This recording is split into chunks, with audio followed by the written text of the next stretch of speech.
you're faith-based in any way, you need to get yourself right with God, because whatever's going to happen over the years to come, I think we know inside us that it's going to be chaotic as an understatement. So we need to have that relationship firmed up and lean into Him. Hello and welcome back to HLI Ireland's Let's Talk. This is the weekly show that looks at all things life, faith and family through a Catholic lens.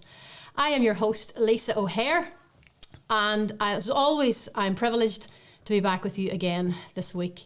So we are on to theme 2 of the year. I can't believe that theme 1 has been done and dusted. And theme 2 is called A Pathway Through Global Confusion. So I am sure you are bombarded with all things crisis. We have economic crisis. We've got political and social crisis and upheaval, especially if you're from the north of Ireland. We have talk of the re-emergence of communism, a great reset. We have huge confusion within the church even. And we have ideologies that are bombarding us, that are threatening the very life and family and existence of our society. So with all that coming at us all, we want to look this month at a pathway through such confusion. And I am delighted to begin with another testimony. Today we are welcoming maybe a familiar face for some of you. This young man is called Luke McCann. Luke, you're so welcome to the podcast. Thanks very much, Lisa. Delighted to be involved today. Thanks for having us. So some of our viewers might recognise you more as the Narrow Path man, Luke. Luke had his own YouTube show looking at economic activity. Now I'm going to let him talk about that himself. But such was the popularity of his show, and indeed a particular broadcast on consecration with St. Joseph, that he picked up the attention of not only than Matt Fradd. So you're a man now that's got quite a bit of fame. I believe you're in first name terms with Father Donald Calloway as well, Luke.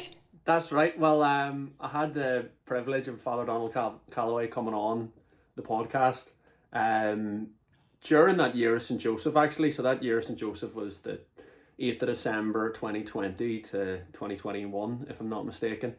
And it was quite funny because as soon as I set up the podcast and started talking about faith type topics, or as soon as I shifted, because I was talking, as you mentioned, kind of about economics initially before I kind of had my own growing conversion, and it was largely boosted by doing the consecration to St. Joseph myself. So initially I actually reached out to him asking for a podcast, and I got this kind of automated response back saying, sorry, I get like 1,000 email requests every day, can't do it type thing.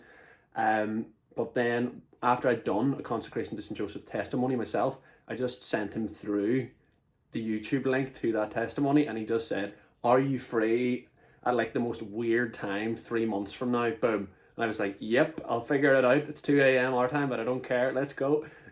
So fantastic. Wow. Yeah, so you're really hitting the big guns. We really are privileged to have you, Luke. So I want to take a wee step back, just to go back to sort of the origins of your YouTube channel. So again, we're talking about a pathway through global confusion. And I think from talking to you just off camera, you were saying the first thing that God sort of alerted you to was like on an economic level. Can you just tell us why you started that YouTube channel, what you were looking at, and then how God sort of started to use that knowledge that you were gaining? Yeah. So it's funny, whenever God kind of compels you to do different things, you don't fully understand it yourself. You just kind of follow the prompts, the kind of urgings of the Holy Spirit, if that makes sense. And it's only now in hindsight that I could see that was what was happening. I suppose my own background, I studied accountancy, worked in accountancy for about 3 years, and then worked in finance for 5 or 6 years. So to some or other extent, I was always interested in kind of economic topics, but I just found myself for about a 2 or 3 year period just consuming loads and loads and loads of information, knowledge, a lot of lectures from people like Milton Friedman from like the 1970s and 80s, and a lot of kind of more, I suppose, like an alternative view on economics from typically different people in America and different countries. But the more I kind of got into it, the more I could see that what we were being fed through kind of mainstream media, especially whenever it came to anything financially related, was just so dumbed down or intentionally deceptive at worst. And there were just so many conversations that were not being had.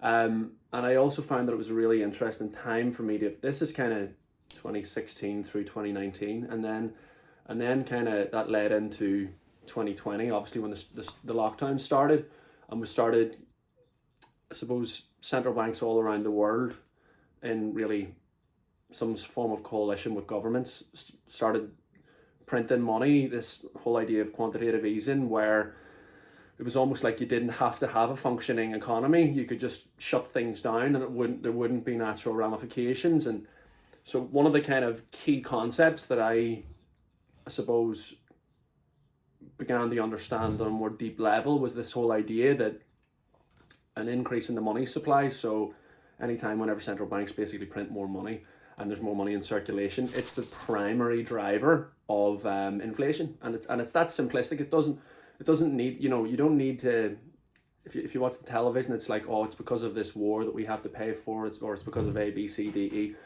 No, you always just break these things really down really simply, and there's also like a time element. So basically what I was trying to kind of start a conversation about and have conversations with different experts in this area was that the whole notion that basically if you increase the money supply, it'll initially have a kind of positive effect because it'll give a little more confidence to people.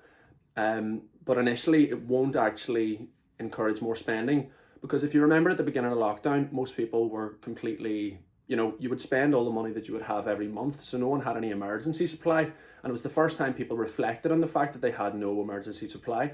So as soon as there were different measures put in place to try and get people a little more money through different schemes that basically were kind of facilitating people and businesses, especially at the early stage of the lockdown, what actually happened was that money would just kind of remain in business accounts. It would fill that gap in terms of that emergency supply. And it's only about a year later that people start feeling more comfortable with spending that money, and that's whenever things start spinning again. But the problem is, it's only then that the inflationary effects start to catch up. So now, literally now, 2 years later, we're experiencing, 2 to 3 years later, we're really experiencing the inflationary effects of what happened 2 years ago. And this is only going to continue. So these were the sort of discussions that I was kind of having, I suppose, before I started making faith-specific journeys. But really, it was all around the time whenever my eyes were starting to wake up in a conversion sense. But people know it as that red pill moment where it's kind of like you're aware of so many different things that are going on in the world that are deceiving, but it's almost like that veil has been lifted from in front of your eyes, and you start to see different realities. And now obviously there's a dangerous side of that, where if you go too deep into a rabbit hole of kind of seeing all the deception in the world, that's also what the devil wants you to do. So something that I've really focused on more recently, I suppose one of the Gospels in the last couple of weeks was talking about the whole notion of being salt of the earth. Some people will be familiar with the Exodus 90 program. It's like 90 days leading up to Easter. It's like Lent on steroids, effectively. But one of the guys in our group keeps talking about we just need to be beacons of light and not focusing so much on the darkness and all the bad things that are happening. Just be beacons of light, do all the things that God's calling us to do. Stick with the sacraments, stick with the rosary, So this is the direction I've moved in more recently, but then I was just so engulfed with all the deception, all the falsities, all the conversations that we weren't having, if that makes sense. So that's kind of why I started specifically on economics, but I had an interest in these different issues. And then I suppose whenever I started trying to find solutions, because it's all right just making videos saying here are all the problems, but when I tried to find some solutions, I kind of gave God a little tiny crack, like a little window. And that's like Father Luke de Massey from the Home of the Mother would always say, that's all he ever needs. You just give God a little crack and that's all he needs to work with. And I suppose the first solution that I mentioned in the first video where I was talking about solutions was God. I just said, look, if you're faith-based in any way, you need to get yourself right with God, because whatever's going to happen over the years to come, I think we know inside us that it's going to be chaotic as an understatement. So we need to have that relationship firmed up and lean into him. And I kind of just mentioned that because I felt compelled to mention it, but then I just went off to talk about economic solutions, if that makes sense, or what I thought could be good ones. But really, from there on, I was kind of juggling. So whenever I did the consecration to St. Joseph and I did a video talking about it, I was temporarily juggling the two topics, but then it just became purely faith-based, and my life's kind of gone in that direction as well. So, yeah. It's fantastic because, you're obviously such an expert on those economic matters, way over my head. But, all of us, because of YouTube and because of the sort of social media now, we're almost thrown into trying to be experts about all of these topics that are way above us, politics and ideologies and history. And, there's so much going on. And I think it's so interesting what you were saying was that, obviously you had such an intellect and an ability to see what was going on economically, but God used that window to penetrate something much deeper. So I think this is why I want to explore even more with you where he took you then, because it's really important, like you say, to have an awareness of what's going on globally. But at the same time, there is that danger of the rabbit hole. But I just love what you said about God opened a window or opened doors or opened opportunities for you. Can you then explain sort of what started to move? So now your YouTube channel isn't doing economics videos, you're more onto faith-based. And yeah, I haven't even done any videos now in over a year. It might be something that I revisit, but well, I suppose two things stop me at any stage, because I'll just go through a roadmap effectively of where I've been. That's part of what we want to hear from Yeah. us. We want to hear stories, real life stories. Absolutely, but we were sort of chatting off air during the week about this, but I was also thinking about it, and look, I could talk for an hour on any of these individual kind of moments, if that makes sense. So I'll give you the roadmap, but the other thing is there's seasons, obviously. So there was a season for me to do that, and God, a lot of the time, he wants us to just trust him. I saw this beautiful little video or photo sent to me during the week, and it's a photo of a little girl in front of Jesus, and she's holding this little teddy bear, and she's just saying, "But Jesus, I love it," just holding her wee teddy bear, and he has this massive teddy bear behind his back, and he's saying, "But just trust me."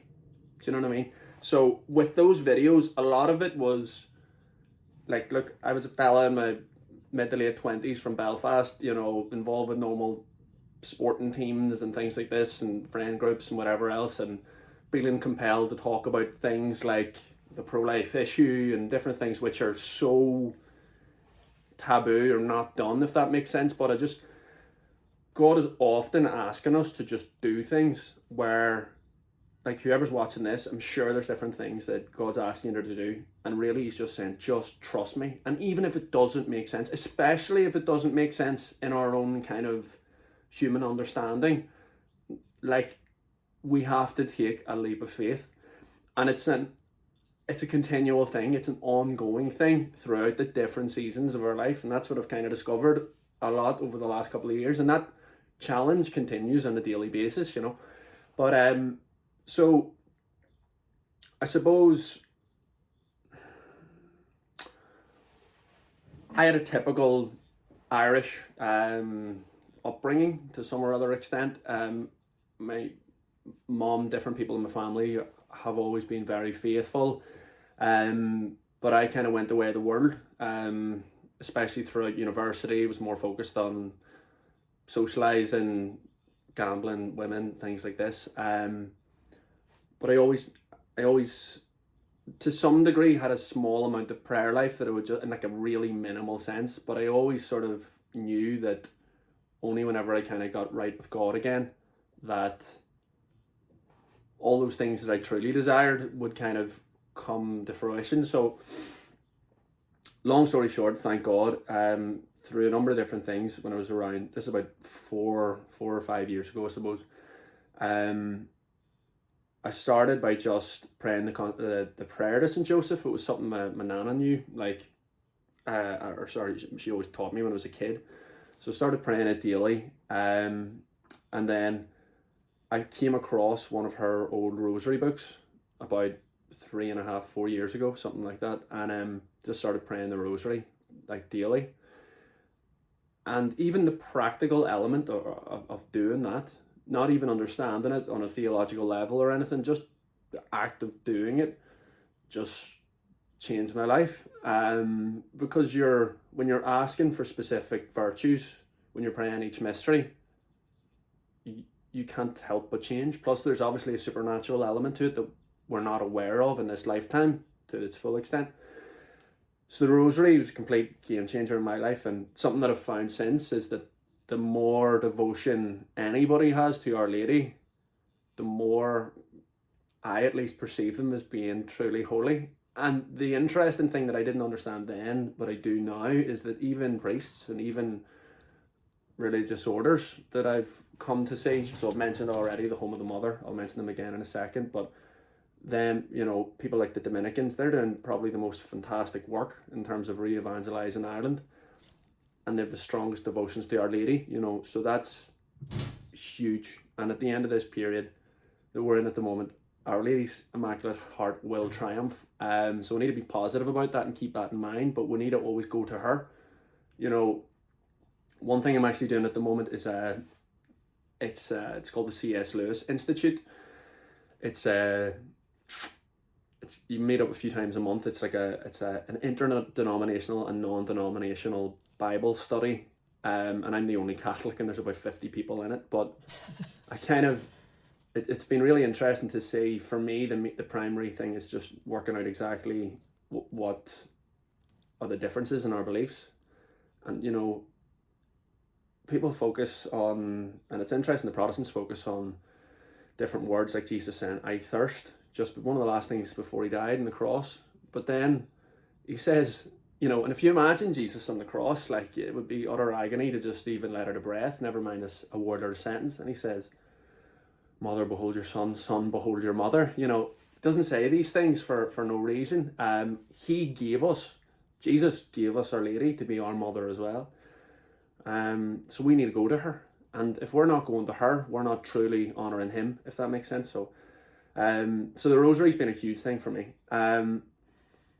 Then, I suppose, whenever the consecration to St. Joseph came out, there were a lot of God incidences, as you would call them, that were kind of leading me to do the consecration. So after I did that, I made a YouTube video talking about it. Matt Fradd shared it straight away. So I had a tiny kind of profile as such on YouTube before, and it never got big, but it I had about 200 to 300 subscribers when I was just talking about economics, and then after that one share, it went to 700. So immediately I thought, wow, I need to start talking more about faith, and that kind of propelled me into a bit of a roller coaster journey, which culminated, I suppose, last summer in me discerning priesthood fully out in Spain.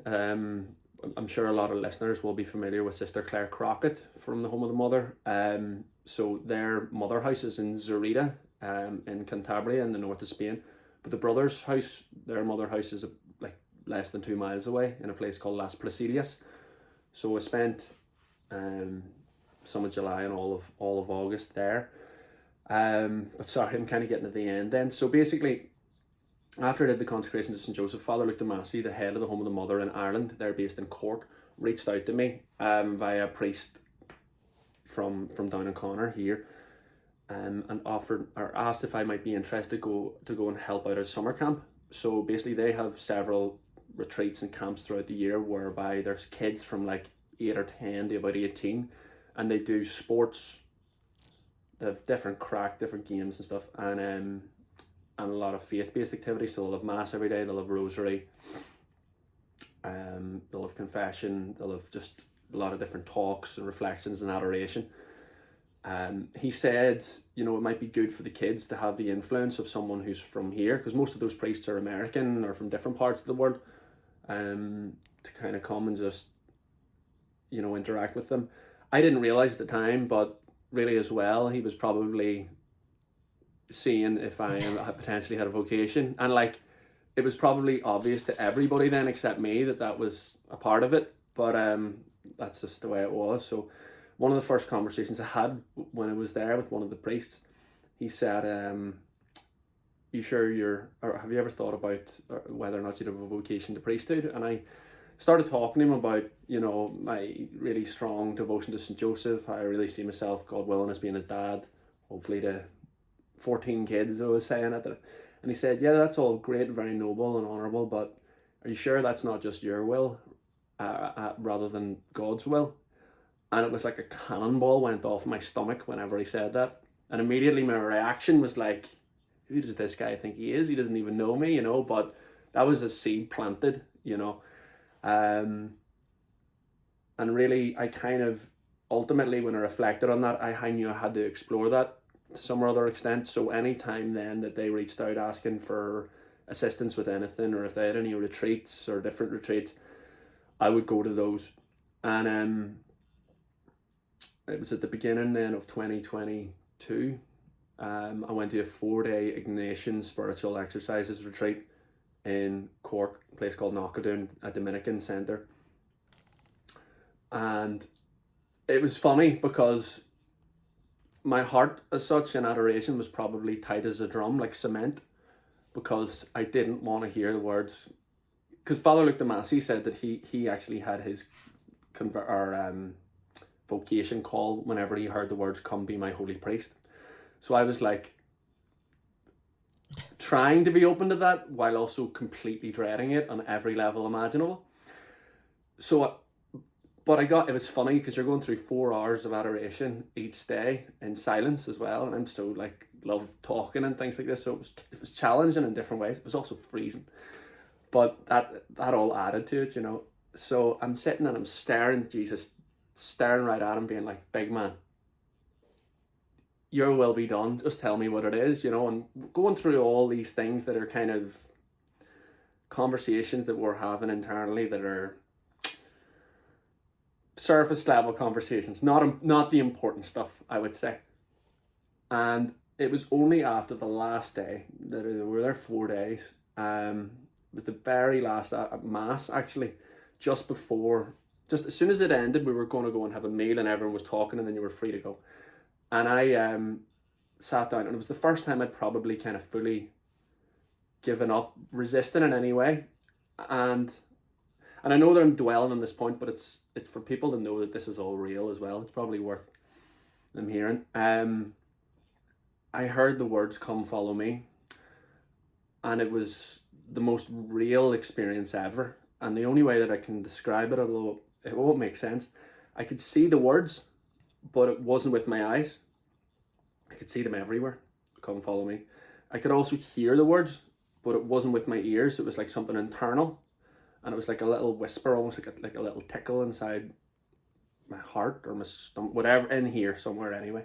So I was just completely, and I got it 3 times because I tried to resist it straight away. I was like, oh, I'm just tired. Got it again, and I was like, no, I need to go and reflect. Got it again. It was just like boom, boom, boom. So that, like, I couldn't deny that, and I was convinced then that, all right, I'm called to priesthood then. That was just, come follow me. That was just my connection. That's what I just thought. So went home.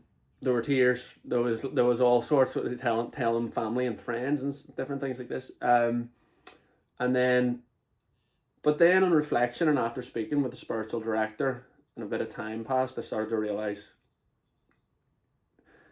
okay, I'm finally open to this fully now because I'd accepted it. But at the same time, it might necessarily be specifically that. He might just be saying, literally, come follow me, and just be willing to kind of do whatever. So very quickly, straight after that, it became very clear to me that he wanted me to join Precious Life, which was kind of it's the largest pro-life movement in the north. So I did that, and it was kind of just a case of once every week you would meet outside the one abortion clinic at the time, in College Street in Belfast, and you would just pray for a couple of hours. And then after about 6 weeks of that, what happened was, and look, I had a passing interest in politics, but at the same time over the last few years I was intentionally not watching stuff too much because I knew everything's kind of orchestrated, agenda driven, especially on a more global level, but even on a more local level.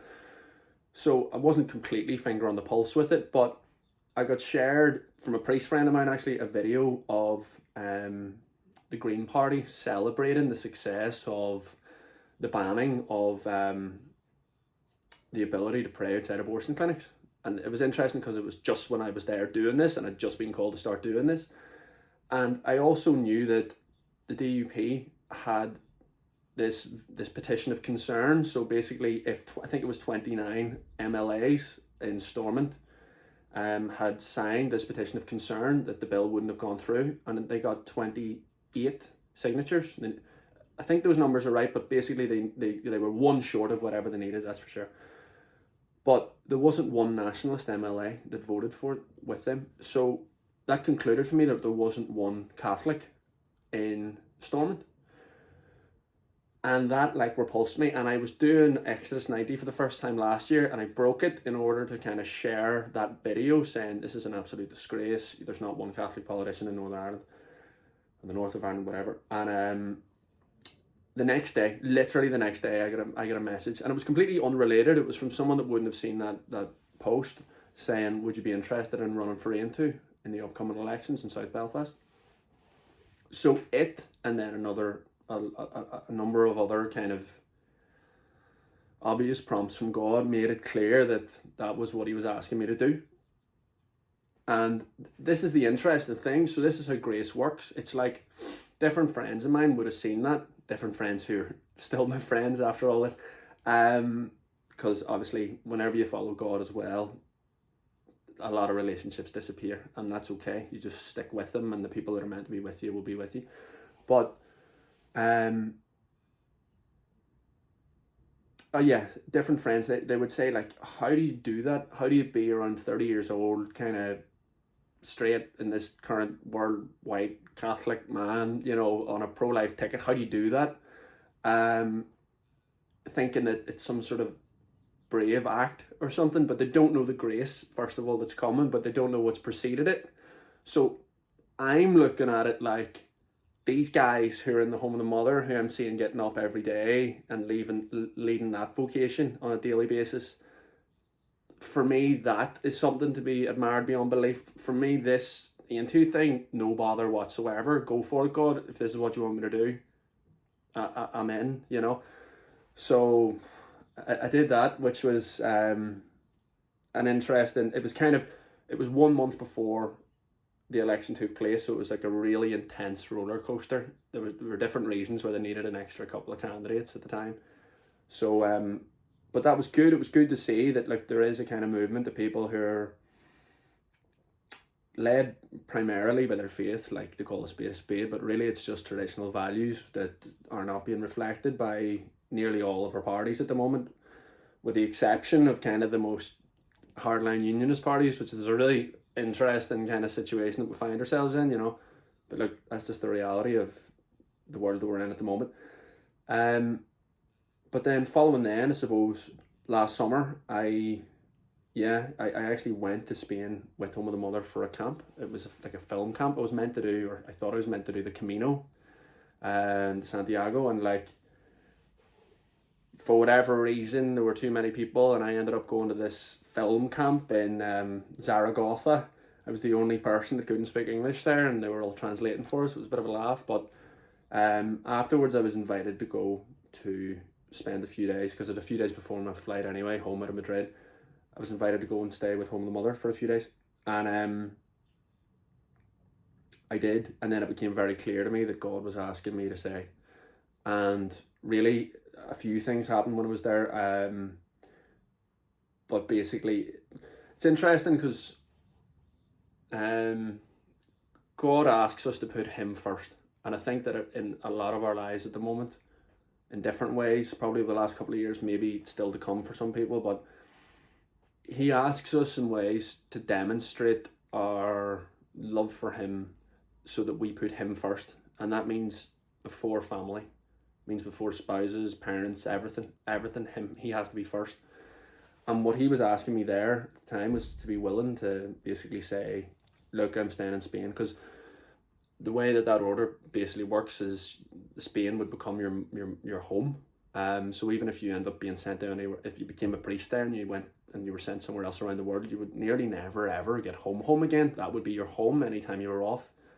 And like I'd be really close to my family and the different friends at home, but it's very difficult at the time. But I it was clear that God wanted me to kind of say, look,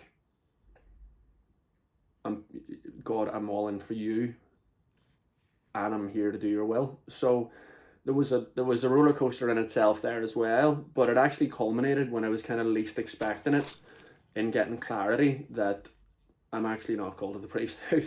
And there was a few different moments, especially in adoration, where that became increasingly clear. And at the very end, in a way where I'd kind of surrendered more than before for different reasons, I got, again, it was the only other time other than that time in Cork where I got really, really powerfully, I got the words strongly, look, you were never called to be a priest, you're called to be a dad. And I'm still unpacking and exploring what that means in my life, but yeah, it's interesting, the journey he's brought me on. Wow. Gosh, look, no. I mean, I'm honest. I always want to like pause, always to honor, somebody sharing. That's a lot of very personal stuff that you've shared with us all. So I want to thank you for that first. And I hope that that our viewers, our listeners, can really take to heart, how, personally you've revealed, God speaking to you and explored, how He was leading you. I think it's fascinating because this world is one of instants. You have to have an instant answer, and you have to, your text, and you want something straight back again. And sometimes we can apply that to our faith life. And like what you're sharing there is that God is opening and unpacking and taking you on a journey. And like you're saying, you have to surrender and walk with Him and explore where He's taken you, slowly and carefully. Like you're obviously surrounded by good people, spiritual directors, the home of the mother themselves and your own family. And another thing that I picked out, the whole idea of that, come follow me, that's obviously a call to each one of us. But what you really highlighted was the significance of the one person, your personal response, my personal response, because we can get caught in this world of global confusion. Everything's global on a huge scale. We forget the influence of our own surrender and our own power and our own response to God's call to us. And I think that's so important. And the fact that you picked that up, in the whole political sphere in Northern Ireland, it was one vote that was short. That was one person that could have stopped that that law going through. And that's very significant for each one of us to sort of take to heart and reflect on. I know we're kind of like coming short of time, but I just want to just bring you to the end of the journey, well, where you're at the minute. It's back to more local level, back to devotion to Our Lady. Can you just tell us what you're up to right now? Yeah. I'll just say, in terms of the thing that made me kind of like look at myself individually, and anyone should really, this is something that I don't know enough about, but I would kind of like to see it be discussed more at every level, is this idea. There's different saints who have seen like levels of heaven. The problem with our notion in the world is that you just sort of need to be ish good enough in order to roll into heaven whenever you die, and that's it.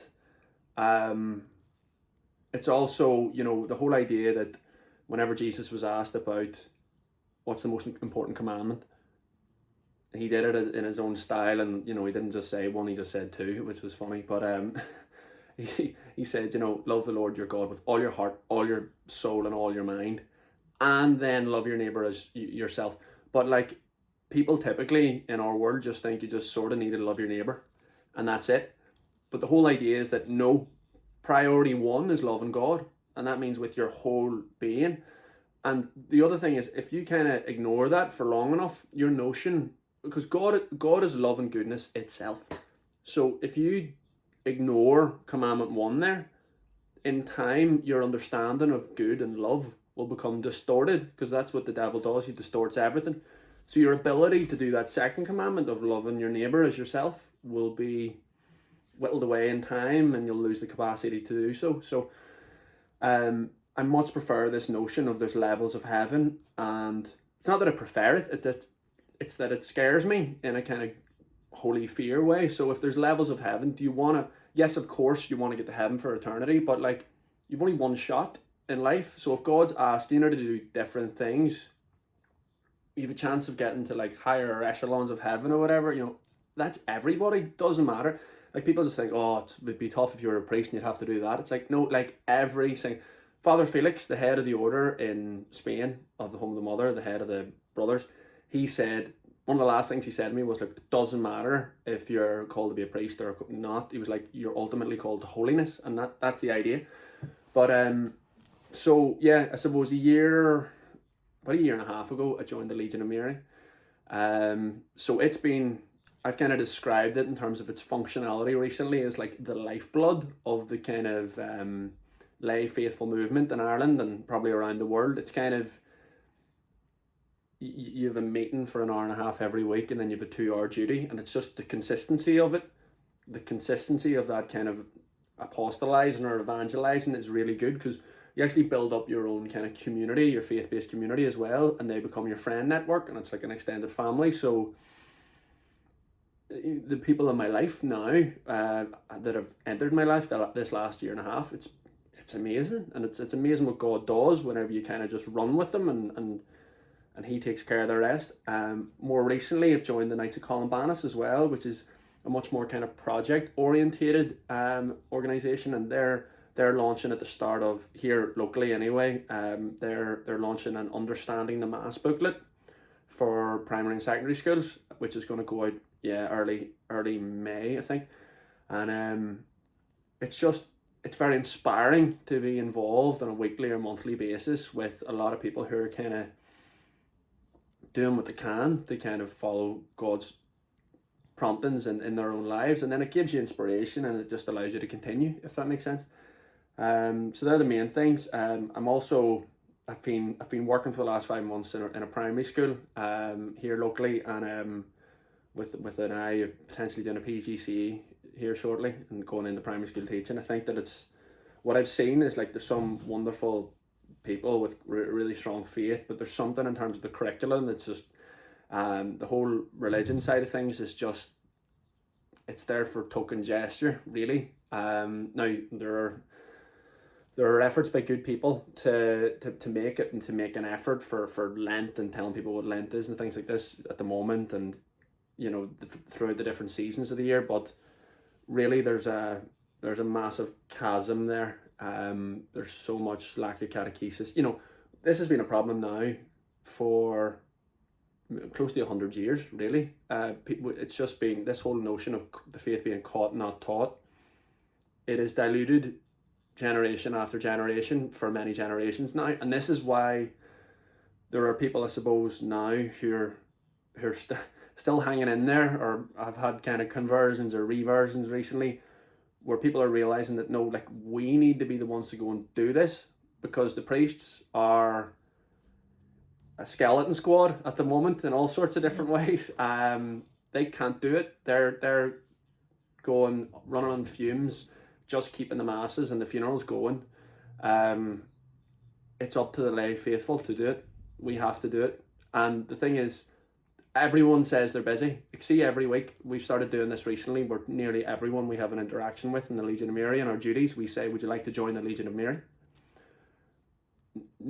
I'd say 8 times out of 10, the people don't just say no. Their stock answer is, I'm too busy. We're all too busy. We're all too busy. It's a 1.5 hour meeting a week and a 2-hour duty, and that's it. No one's too busy for that, really. We're too busy. We're always too busy, because your time will always be full. It will always be full doing whatever it is that you have to do. But as soon as you take on something else that's an important priority, your life will restructure around it. It's just the way that we are, So, to all the other thing is, in our weekly meetings, we're told to say how many people did we ask if they'd like to join the Legion of Mary this week. So I'm going to cheat a bit and ask all your viewers, would you like to join the Legion of Mary? So Oh, fantastic. I am loving that. I am absolutely loving it. I think that's a fantastic way to end. I absolutely love Frank Duff. We are praying for his canonization. I love the Legion of Mary. I have a very dear, I'm going to shout out to Auntie Joan. I have a very dear Auntie Joan, who is a beautiful, beautiful legionary with her husband Brendan. and they really inspired me. I think a lot about the work that they do. And as you said, each one of us, that was Frank's stuff. One of his big essays was, can we be saints? We're all called to holiness. And so I think that's a brilliant way to wrap up the show this week. So yes, folks, we are bombarded with so much on a global scale, but each one of us are called to holiness. And it's the lay faithful here in Ireland. It is the lay faithful who will answer that call. And you talked at the beginning, I'm going to bring it back round full circle, about being the salt of the earth. I want to thank you, Luke, for being that salt, being that witness through those different seasons of your life so far. I hope someday you'll come back and join us and tell us how your story has progressed. We'll pray for you too. I'd be happy to do so. I enjoy this. I might start doing videos again. Yeah, absolutely. Well, we'd love to hear from you again. And I want to really thank you. Thank you for your witness. Thank you for your courage and everything that you're doing. I know that you're in the middle of Exodus, so it's great to have you on YouTube. You probably won't be able to watch it back until Easter, but hey, hopefully. Right, guys, give us a thumbs up. If you joined the Legion of Mary because of Luke, you have to let us know so that he can feed back to his group that he definitely did his work, his mission work for this week. So that also brings me back to the whole liking and sharing and subscribing to the channel. It's really important, folks, with regard to YouTube, to like and share and subscribe, because it helps the message get out. I mean, you know all about that. Look, when people start to share, how the message can absolutely explode exponentially. 100%, yeah. Yeah, so thank you so much. We wish you all God's blessings for the rest of Lent and for your Exodus journey. And we'll thank you once again, Luke, for being such a fantastic guest, and you're so inspirational. God bless you. Thank you, Lisa. And let me just say thanks to everybody involved in HLI. My family and I, and we've never really done this before, but we've started praying each morning together. And that's also a wonderful thing if you can do that in your own families at home. It's really important. But we're using that extended version of St. Patrick's breastplate that HLI produced. And it's really, really powerful. The whole idea of prayers of deliverance. I'd never really done stuff like that before, so it's great. Yeah, well, we really need to really ask and storm heaven and ask St. Patrick in this month of St. Patrick really to intercede for all of us. So everyone, thank you so much for joining us again. We want you to remember that we at HLI Ireland are working and praying for an Ireland where God is first, life is sacred, and the family is cherished. Until next week, God bless, and thank you again for joining us.